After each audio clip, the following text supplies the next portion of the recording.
नमस्कार मित्रों, पिछले एपिसोड के वीडियो के आगे करते हुए उसी कंटिन्यूएशन में कहानी को लेकर फिर आपके सामने उपस्थित हूँ।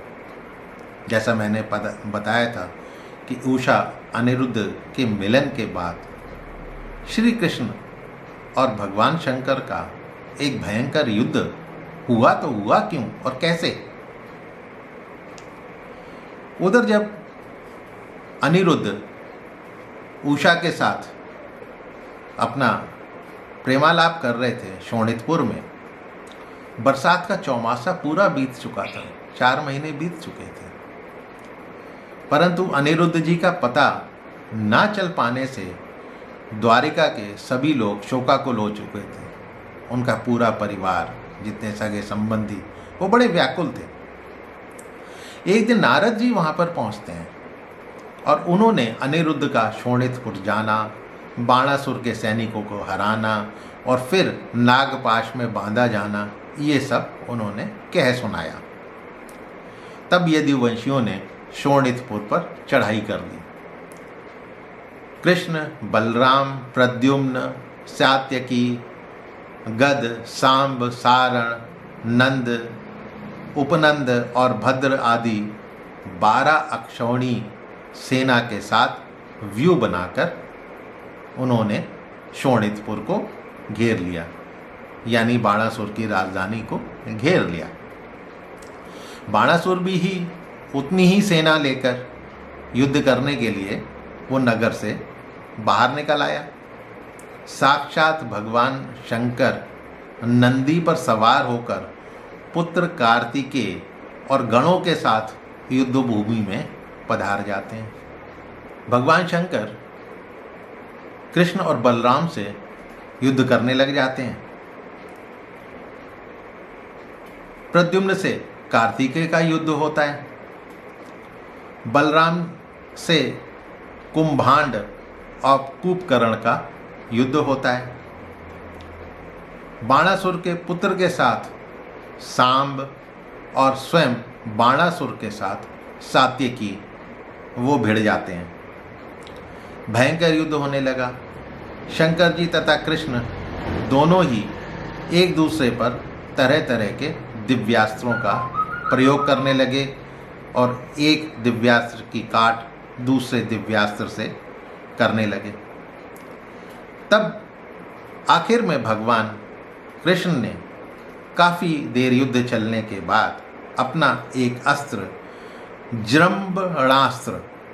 जृंभणास्त्र छोड़ा, जिससे मनुष्य को जम्हाई पर जम्हाई आने लगती है, और उन्होंने उस अस्त्र से शिव जी को मोहित कर दिया। अब शिव जी जो है वो युद्ध से विरत होकर अलग हटकर जम्हाई लेने लगे। तब श्री कृष्ण ने बाणासुर की सेना का संहार करना शुरू कर दिया। इधर प्रद्युम्न ने बाणों से कार्तिकेय को घायल कर दिया। वो रणभूमि से अपने वाहन पर सवार होकर, मयूर पर सवार होकर भाग निकला। बलराम ने कुंभांड तथा कुंभकर्ण को घायल कर दिया। अपने सेनापतियों को घायल देखकर बाणासुर की सेना तितर बितर हो गई। जब सेना का हाल बाणासुर ने देखा कि मेरी सेना तो सब तितर बितर हो गई है, तो उसने सात्यकी को छोड़कर भगवान कृष्ण पर आक्रमण कर दिया। बाणासुर ने 1000 हाथों में 500 धनुष लेकर उनसे हर धनुष से 2 तीर चलाकर 1000 बाण एक बार में छोड़े। लेकिन भगवान कृष्ण ने उसके सारे ही धनुष को काट कर फेंक दिया। रथ तथा घोड़ों को धराशायी कर दिया। तब एक कोटरा नाम की एक देवी, जो बाणासुर की धर्म माता भी कहलाती थी, वो पुत्र के प्राणों की रक्षा करने के लिए बाल बिखेर कर नंग धड़ंग कृष्ण के सामने खड़ी हो गई। अब कृष्ण जी ने मुंह फेर लिया दूसरी तरफ को, उसकी तरफ देखा भी नहीं। तब तक बाणासुर रथहीन होने के कारण अपने नगर भागकर वापस चला गया। उधर भगवान शंकर के जो भूतगण थे वो भी भाग खड़े हुए। तब उनका 3 सिर और 3 पैर वाला ज्वर कृष्ण की ओर दौड़ा।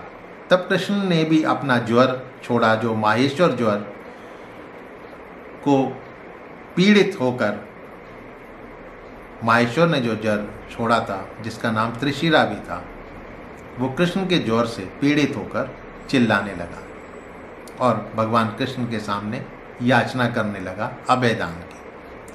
तब कृष्ण ने त्रिशिरा से कहा कि जाओ, तुम निर्भय हो जाओ। वो चला गया। उधर बाणासुर युद्ध करने के लिए फिर से सज्जित होकर मैदान में वापस आ गया और उसने बाणों की झड़ी कृष्ण पर लगा दी। जब कृष्ण ने वो बाणों की झड़ी देखी तब कृष्ण ने अपने चक्र से बाणासुर की सारी बाहें काटनी शुरू कर दी। जब शंकर ने देखा कि बाणासुर की भुजाएं कट रही हैं, फिर वो कृष्ण के पास आकर कृष्ण की स्तुति करने लगे। देखिए, भगवान शंकर युद्ध भूमि में खुद कृष्ण की स्तुति कर रहे हैं और कहने लगे, देव, ये बाणासुर मेरा परम प्रिय कृपा पात्र सेवक है। मैंने उसे अभयदान दिया है। प्रभु, जिस प्रकार आपने इसके परदादा दैत्यराज प्रहलाद को कृपा प्रसाद दिया था, उसे अभयदान दिया था, वैसा ही इस पर करें। तब कृष्ण बोलते हैं, भगवान, आपकी बात मान मैं इसे निर्भय कर देता हूँ। आपने पहले इसके संबंध में जो निश्चय किया हुआ था उसी का अनुमोदन करने के लिए मैंने उसकी भुजाएं काटकर केवल 4 भुजाएं छोड़ दी हैं। मैं ये बात जानता था। अब देखिए, भगवान कृष्ण ने ही तो सारी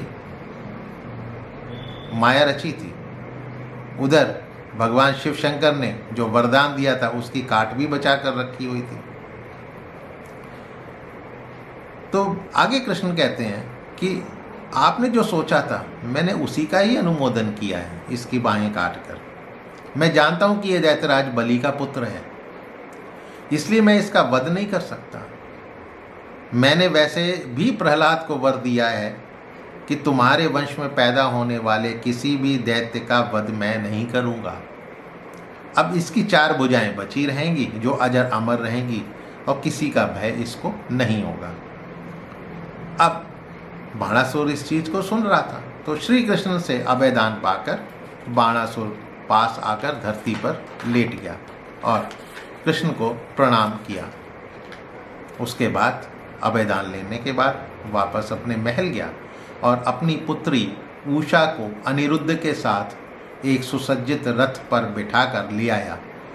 भगवान कृष्ण ने महादेव से परमिशन ली, सम्मति ली और वस्त्राभूषण से सजी हुई उषा को अनिरुद्ध के साथ एक अक्षौहिणी सेना के साथ द्वारिका उन्होंने प्रस्थान कर दिया, जहाँ पर द्वारिका वासियों ने उसका भव्य स्वागत सत्कार हुआ।